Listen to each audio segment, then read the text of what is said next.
Hello everyone. इस video में मैं आपको बता रही हूँ टीथिंग के बारे में। ये जो टीथिंग रहता है एक नॉर्मल फिजियोलॉजिकल प्रोसेस है जिससे हर बच्चे को निकलना पड़ता है। लेकिन कुछ बच्चे नहीं, इनफैक्ट मोस्ट ऑफ द बच्चे जो रहते हैं इस फेज़ में काफ़ी परेशान हो जाते हैं। तो किसी बच्चे को डायरिया हो जाता है, किसी को फीवर हो जाता है, तो लोग सोचते हैं कि हाँ बच्चे के दांत निकल रहे हैं उसकी वजह से ये दिक्कत है। एक्चुअली ये दिक्कतें उसकी वजह से नहीं रहती हैं।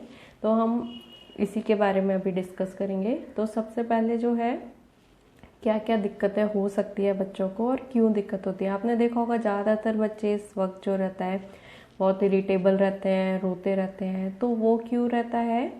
क्योंकि उस टाइम जो है बच्चों के जो सॉफ्ट गम्स हैं उसमें से दांत बाहर आ रहे होते हैं। दांत क्योंकि बहुत हार्ड है और गम्स में थोड़ा सा जो है इन्फ्लेमेशन हो जाता है जिसकी वजह से काफ़ी दर्द भी होता है। तो उसकी वजह से बच्चे रोते हैं, क्योंकि बच्चों को दर्द हो रहा होता है, उसकी वजह से बच्चे इरिटेबल हो जाते हैं। और बच्चे जो हैं हर चीज़ अपने मुंह में डालते रहते हैं क्योंकि उनको थोड़ा सा रिलीफ मिलता है उस चीज़ से। तो इसीलिए बच्चे ऐसा करते हैं। फिर उसके बाद आपने काफ़ी देखा होगा कि ऐसे थोड़ा सा सलाइवा जो लार आती है वो बच्चों की बाहर आती रहती है। तो वो भी एक नॉर्मल प्रोसेस है क्योंकि वो इन्फ्लेमेशन रहता है। तो उसके लिए आपको कुछ करना नहीं है। उसके लिए आप जस्ट बच्चे के ऐसे किसी भी कपड़े से बच्चे का मुंह पोंछ दीजिए।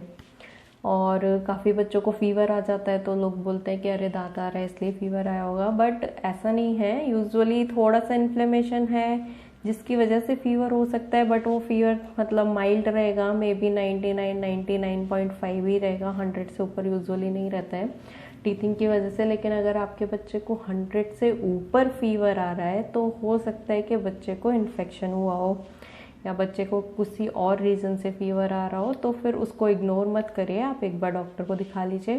क्योंकि इस फेज़ में क्या रहता है, बच्चे हर चीज़ को मुंह में डाल रहे हैं, हर चीज़ को मुंह में डाल रहे हैं, तो जिसकी वजह से बच्चे को इन्फेक्शन होने का डर रहता है।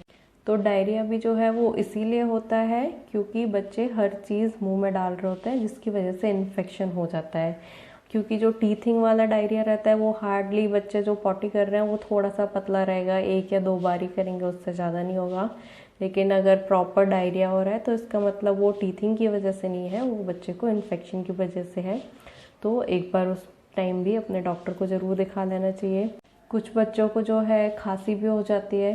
तो वो खांसी इसलिए रहती है क्योंकि जो उनका लार है, सलाइवा है, वो गले के अंदर जा रहा है जिसकी वजह से बच्चे को खांसी आ जाती है। तो उसमें कोई टेंशन वाली बात नहीं है, वो थोड़ा सा खांसी है वो ठीक हो जाती है। टीथिंग जो है यूजुअली 6 मंथ से शुरू होता है, किसी किसी बच्चे के 3-4 महीने पे भी शुरू हो जाते हैं और यूजुअली 2 साल तक ये चलता रहता है। बीच बीच में होते हैं, फिर ठीक हो जाता है, फिर दांत आ रहे हैं तब बच्चे को फिर दिक्कत होती है, फिर ठीक हो जाता है। तो आप ये सब ध्यान रखिए कि सबसे ज़्यादा आपको ध्यान रखना है इस वक्त जो है वो हाइजीन का, क्योंकि इससे आप बच्चे का इन्फेक्शन प्रिवेंट कर सकते हैं जिससे कि फीवर, डायरिया, वॉमिटिंग ये सब होने के चांसेस कम हो जाएंगे। और क्योंकि बच्चे स्पेशली जो मुंह में डाल रहे हैं वो टॉयज़ रहते हैं, या इनफैक्ट कुछ बच्चे तो कुछ भी कपड़ा मिल जाए, जो भी मिल जाए वो सब मुंह में डालते हैं। तो आप हर चीज़ को बिल्कुल साफ़ सफाई से रखिए। तो इन सब के लिए आप होम रेमेडीज़ क्या कर सकते हैं, आप जो है बच्चे के जो गम्स है, जिस जगह दांत आ रहा है, आप अपने फिंगर से उस जगह सर्कुलर मोशन में थोड़ा सा स्लोली जेंटली मसाज कर सकते हैं। बट याद रखिए आपके जो नेल्स हैं वो कट होना चाहिए और हैंड वॉश अच्छे से प्रॉपरली कर लीजिए। और इसके अलावा आप क्या कर सकते हैं, कोई भी कॉटन का कपड़ा ले लीजिए, साफ़ कपड़ा, जिसको पानी में भिगो के आप जो है फ्रिज में रख दीजिए। 5 मिनट इनफ है। लेकिन जो पानी भिगा रहे हैं, यूज़ कर रहे हैं, वो बॉइल्ड वाटर ही यूज़ करिए। सबसे ज़्यादा आपको ध्यान रखना है इस वक्त हाइजीन का। तो उसके बाद आप बच्चे को वो दे सकते हैं थोड़ा सा मोड़ के, तो उससे भी बच्चे को काफ़ी रिलीफ मिलता है। या फिर कुछ लोग जो रहते हैं थोड़ा सा ठंडी वेजिटेबल्स यूज़ करते हैं, लाइक कैरेट, कोकुम्बर, तो वो भी आप यूज़ कर सकते हैं। बट उस टाइम आपको बिल्कुल वही ध्यान रखना है कि कहीं बच्चा गलती से वो काट ना ले। उसके अलावा जो है आप यूज़ कर सकते हैं वो है टीथर्स या फिर जो पेसिफायर्स आते हैं वो। बट ध्यान रखिए आप अच्छी क्वालिटी का ही टीथर लें, क्योंकि जो BPA फ्री आते हैं आप वो ले सकते हैं। सिलिकॉन टीथर्स आते हैं, वो ले लीजिए। टीथर जो है आप अच्छे से बॉईल करके दे सकते हैं, तो उससे इन्फेक्शन का डर थोड़ा सा कम हो जाता है। और दिन में आप कोशिश करिए कि बच्चे को थोड़ा सा डिस्ट्रैक्ट करके रखें। यूजुअली आप अच्छे से बच्चे को खेलने में बिजी रखेंगे तो बच्चे को थोड़ा सा पेन और ये सब से रिलीफ मिलता है, या फिर उनका ध्यान कम जाता है। कभी कभी जो है ब्रेस्ट फीडिंग हेल्प करती है। और जो जेल्स और मेडिसिन आती हैं वो सब आपको यूज़ नहीं करना है अनटिल अनलेस आपके डॉक्टर्स बोलें आपको यूज़ करने के लिए।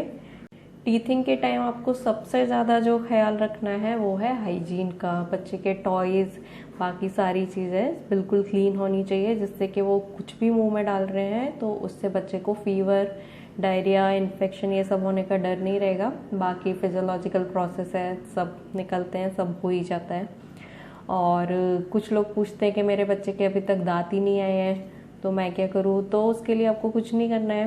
हर किसी के दांत आते हैं, किसी के थोड़ा पहले आते हैं, किसी के थोड़ा बाद में आते हैं। आपने आज तक कोई इंसान देखा है जिसके दांत नहीं है? तो फिर लेकिन हाँ, अगर 1 साल से ऊपर हो गया है आपका बच्चा तो आपको एक बार दिखा लेना है डॉक्टर को, क्योंकि हो सकता है कि कुछ फैमिलियल या फिर कुछ और कंडीशन तो नहीं है जिसकी वजह से, मेल न्यूट्रिशन की वजह से दांत आने में थोड़ा सा लेट हो रहा हो। अदरवाइज़ इट्स ओके, 9-10 मंथ्स में भी काफ़ी बच्चों को पहला दांत निकलता है। और होप सो ये सारे टिप्स आपको हेल्प करेंगे। सो बाय बाय, थैंक यू।